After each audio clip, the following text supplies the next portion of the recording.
اعوذ باللہ من الشیطان الرجیم، بسم اللہ الرحمن الرحیم۔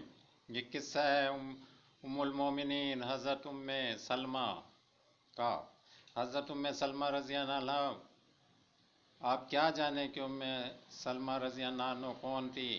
ان کا باپ قبیلہ مخزوم کا ایک قابل رش سردار تھا اور دنیا عرب کا ایک معروف سخی تھا۔ حضرت ام سلمہ کے خاوند حضرت عبداللہ بن عبد الاسد کا شمار ان 10 صحابہ کرام میں ہوتا ہے جو سب سے پہلے مسلمان ہوئے۔ ان سے پہلے صرف حضرت ابوبکر صدیق اور چند دیگر صحابہ مسلمان ہوئے تھے۔ حضرت ام سلمہ اپنے شوہر کے ساتھ ہی مسلمان ہو گئی تھی اور ان کا شمار ان صحابیات میں ہوتا ہے جنہیں اسلام قبول کرنے میں سبقت حاصل ہے۔ حضرت ام سلمہ رضی اللہ عنہ، ان کے شوہر کے اسلام قبول کرنے کی خبر جنگل کی آگ کی طرح چار سو پھیل گئی۔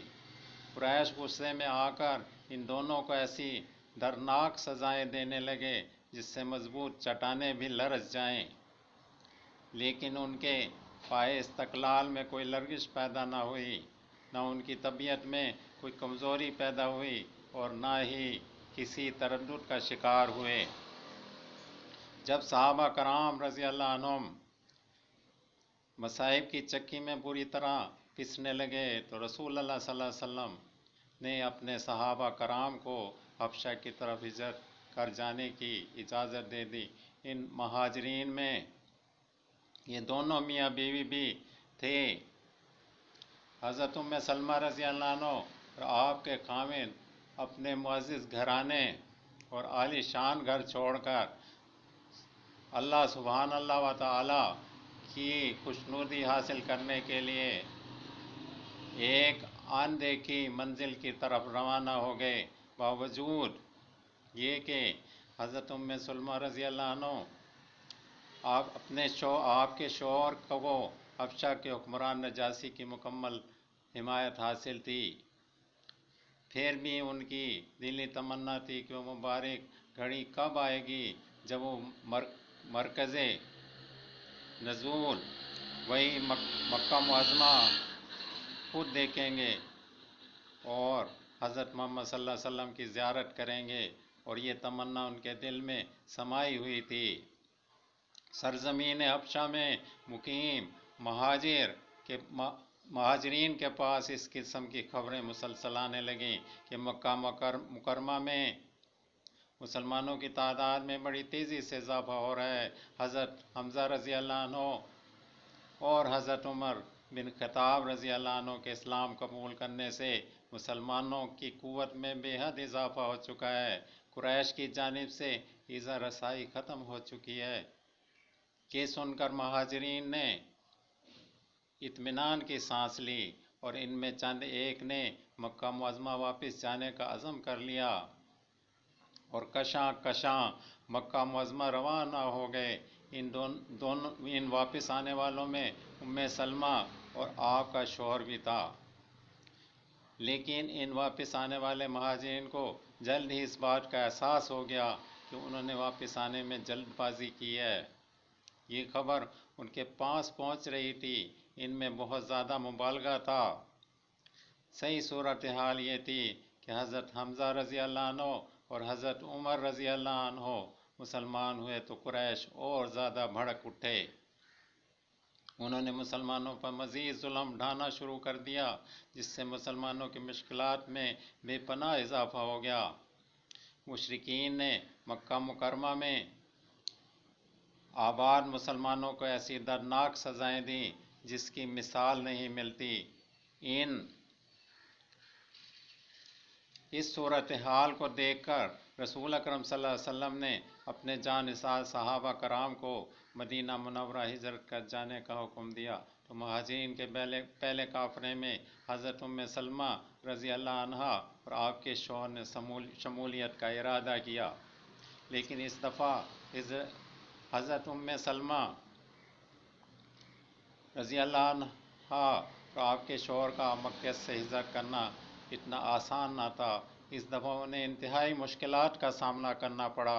हम यहाँ मुश्किलात की ये कहानी हज़रत उम्मे सलमा की ज़बानी आपको सुनाते हैं, इसलिए कि जिस तरह अपनी आप बीती वो खुद बयान कर सकती हैं, कोई दूसरा इतने अच्छे असलूब में इसे बयान नहीं कर सकता। हज़रत उम्मे सलमा रज़ी अल्लाह अन्हा फरमाती हैं, हज़रत अबू सलमा ने मदीना हिजरत कर जाने का अज़म कर लिया तो उन्होंने मुझे एक ऊँट पर सवार किया। मेरा नन्हा बच्चा सलमा मेरी गोद में था। उन्होंने ऊँट की नकेल पकड़कर सीधा चलना शुरू कर दिया। अभी हम मक्का मुकरमा के हदूद से निकलने भी ना पाए थे कि मेरी कौम बनु मकसम के चंद अफराद ने हमें देख लिया और उन्होंने हमारा रास्ता रोक लिया। उन्होंने अबू सलमा से कहा, अगर तुमने अपनी मर्ज़ी को हम पर तरजीह दे ही ली है तो इस औरत को हमारे हमरा अपने हमरा ले जा रहे हो, ये हमारी बेटी है, हम इसे तेरे साथ किसी दूसरे मुल्क जाने की कतई इजाज़त नहीं देंगे। फिर उन्होंने आगे बढ़कर मुझे इनके हाथ से छीन लिया। जब मेरे सरताज शोहर की कौम बनु असद ने यह मंजर देखा कि मुझे और मेरे बेटे को छीन लिया गया है तो वो गज़बनाक हो गए। उन्होंने कहा, अल्लाह की कसम, हम तुम्हारे कबीले की इस औरत के पास ये बच्चा नहीं रहने देंगे। तुम इसे हमारे कबीले के मर्द से ज़बरदस्ती छीन कर ले जा रहे हो। ये हमारा बेटा है, इस पर हमारा ही हक है। फिर वो अपने बेटे को मुझसे छीन कर अपने साथ ले गए। ये सूरत हाल मेरे लिए नाकाबिल बर्दाश्त थी। हमारा शराज़ा बिखर गया। शोहर मदीना रवाना हो गया। बेटे को बनु अब्दुल असद अपने साथ ले गए और मुझे मेरी कौम बनु मखजूम ने ज़बरदस्ती अपने पास रख लिया। हमारे दरमियान पल भर में जुदाई डाल दी गई। मैं रूह फराशा सदमात को बर्दाश्त करने के लिए तन्हा रह गई। मैं गलत करने के लिए हर सुबह इस मुकाम पर जाती जहाँ जुदाई का ये वाक़या पेश आया था। मैं वहाँ बैठकर दिन भर रोती रहती और शाम के वक्त घर वापस आ जाती। तकरीबन 1 साल तक ये सिलसिला जारी रहा। मैं एक दिन वहाँ बैठी रो रही थी कि मेरा एक चचाजाद भाई मेरे पास से गुज़रा। मेरा यह हाल देखकर उसे मुझ पर रहम आ गया और उसी वक्त जाकर उसने अपनी कौम के बड़ों से कहा कि तुम इस मस्कीन औरत को क्यों तड़पा रहे हो? क्या तुम इसकी हालत नहीं देख रहे कि ये अपने शौहर और बेटे के गम में किस कदर बेचैन है? आखिर उसे सताने से तुम्हें क्या मिलेगा? इस बेचारी को छोड़ दो। इसकी ये बातें सुनकर इनके दिल नरम हो गए। उन्होंने मुझसे कहा, हमारी तरफ से इजाज़त है कि अगर तुम चाहो तो अपने खामिन के पास जा सकती हो। मैंने कहा, ये कैसे हो सकता है कि मैं तो मदीना चली जाऊं और मेरा लख्त जिगर बनु असद के पास ही रहे। तुम ही बताओ, मेरे गम की आग कैसे बुझेगी? मेरे आंखों के आंसू कैसे खुशक होंगे? मैं ऐसा हरगिज़ नहीं कर सकती कि अपने शौहर के पास मदीना चली जाऊं और अपने नन्हे बेटे को मक्का मुकरमा में रहने दूं और इसके मुतालिक मुझे कुछ मालूम ही ना हो। मुझे इस गम में मुब्तला देख कर कुछ लोगों के दिल में नरमी पैदा हो गई और बनु असद ने इस सिलसिले में बात की तो वो भी राज़ी हो गए और उन्होंने मेरा बेटा मुझे वापस कर दिया। मैंने सोचा कि अब मुझे फ़ौरन यहाँ से निकल जाना चाहिए कि कहीं और कोई रुकावट। मैंने जल्दी जल्दी तैयारी की, बेटा गोद में लिया, ऊँट पर सवार हुई और मदीना अकेली चल पड़ी। मखलूक खुदा में बेटे के अलावा कोई भी मेरे साथ न था। जब मैं मुकामे तनईम में पर पहुंची तो वहाँ उस्मान बिन तलहा मिले। उन्होंने कहा, ए ज़ादे मुसाफिर की बेटी, कहाँ जा रही हो? मैंने कहा, मदीना मुनव्वरा, अपने खामिन के पास जा रही हूँ। उन्होंने कहा, क्या इस सफ़र में तुम्हारे साथ कोई नहीं? मैंने कहा, बाखुदा मेरे साथ अल्लाह के सिवा कोई नहीं। अल्लाह की कसम, अब मैं तुम्हें मदीना पहुँचा कर वापस आऊँगा।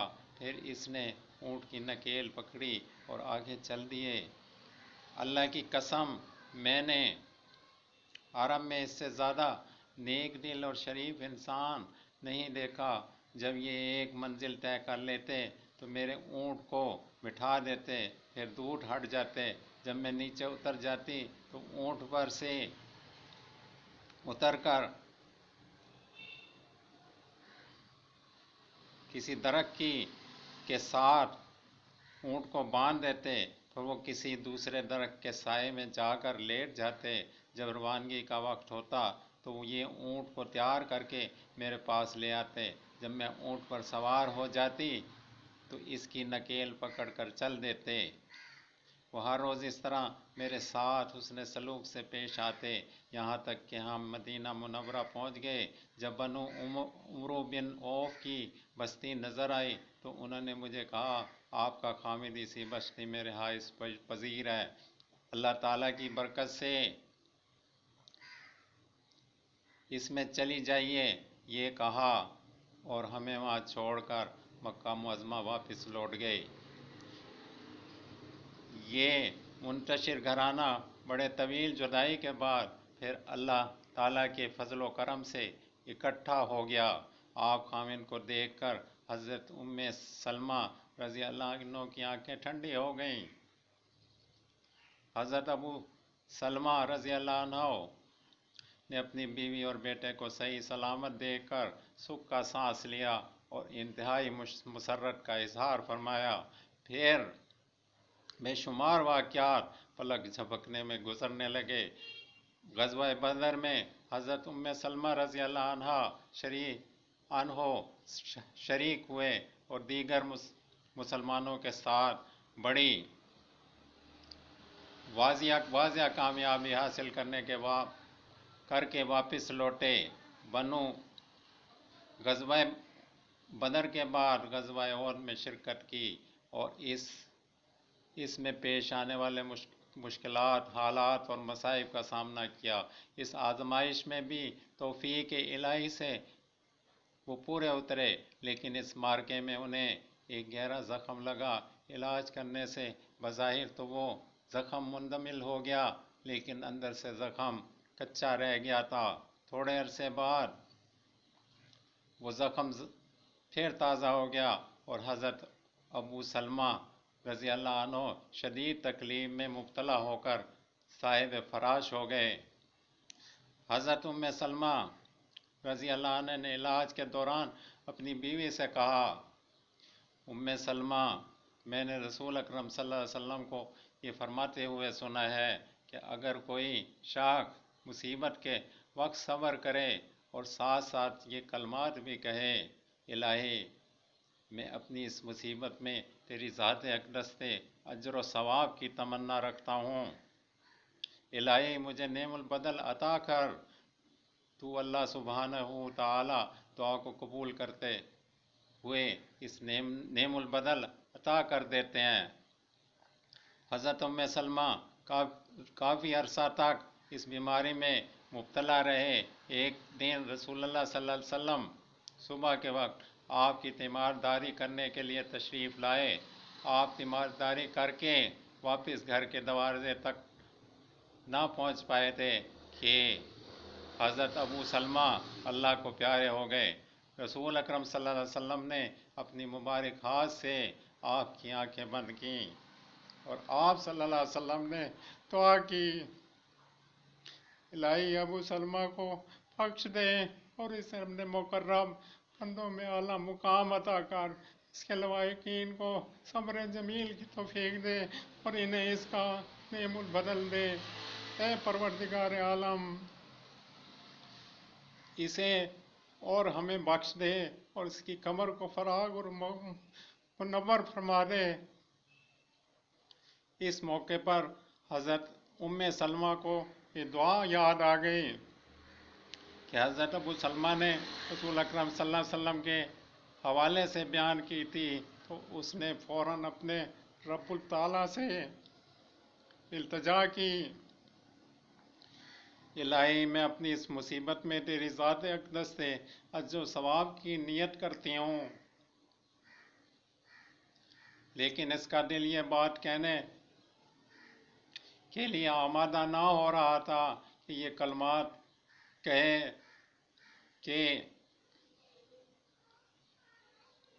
کہ مجھے ان کا نعم البدل عطا فرما۔ وہ دل میں یہ سوچ رہی تھی کہ نعم البدل کون ہو سکتا ہے۔ بہرحال چاروں ناچار انہوں نے دعا کے یہ کلمات مکمل کر دیے۔ حضرت سلمہ رضی اللہ عنہ کو پیش آنے والے اس حادثہ پر مسلمانوں میں غم کی لہر دوڑ گئی اور ہمدردی کے طور پر آپ کو وہ عرب کے نام سے یاد کرنے لگے، بیوہ عرب کے نام سے یاد کرنے لگے۔ حضرت ابو سلمہ رضی اللہ عنہ کی وفات کے بعد چھوٹی عمر کی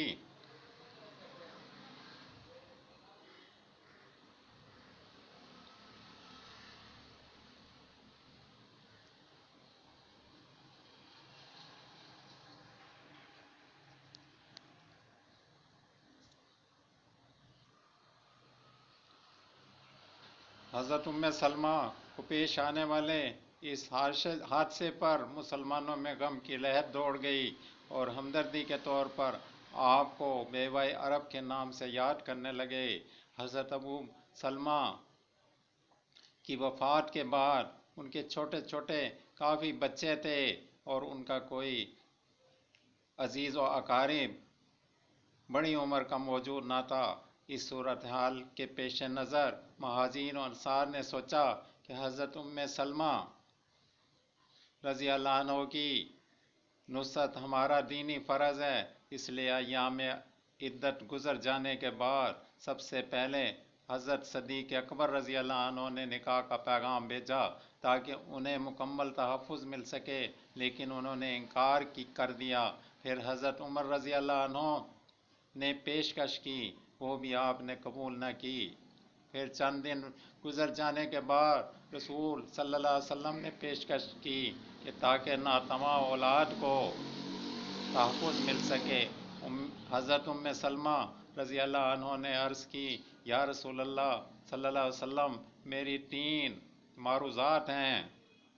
ایک تو میں انتہائی غسیل عورت ہوں، مجھے اندیشہ ہے کہ آپ کو میری کوئی بات ناگوار گزرے اور آپ مجھ پر ناراض ہو جائیں اور میں اللہ تعالیٰ کی طرف سے کسی عذاب میں مبتلا ہو جاؤں۔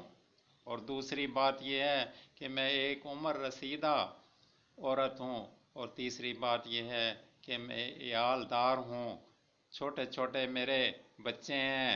یہ سن کر رسول اللہ صلی اللہ علیہ وسلم نے ارشاد فرمایا، جہاں تک تیرے غسیل ہونے کا تعلق ہے میں اللہ تعالیٰ سے دعا کروں گا، انشاءاللہ تیری یہ عادت کافور ہو جائے گی۔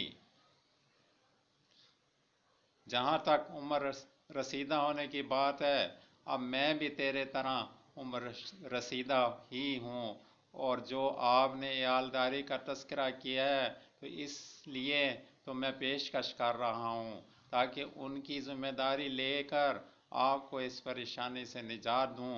اس کے بعد آپ رشتہ ازواج میں منسلک ہو کر انہیں ہر قسم کی پریشانی سے نجات دلانے کا باعث بن گئے۔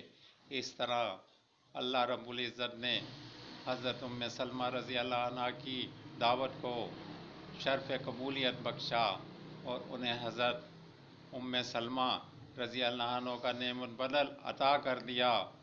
رشتہ ازواج میں منسلک ہونے کے بعد بنو مخزوم قبیلہ کی یہ ہند نامی عورت صرف سلمہ رضی اللہ عنہ ہی نہ رہی بلکہ انہیں ام المومنین بننے کا عظیم شرف بھی حاصل ہو گیا۔ اللہ سبحانہ تعالی حضرت سلمہ رضی اللہ عنہ کا چہرہ جنت میں روشن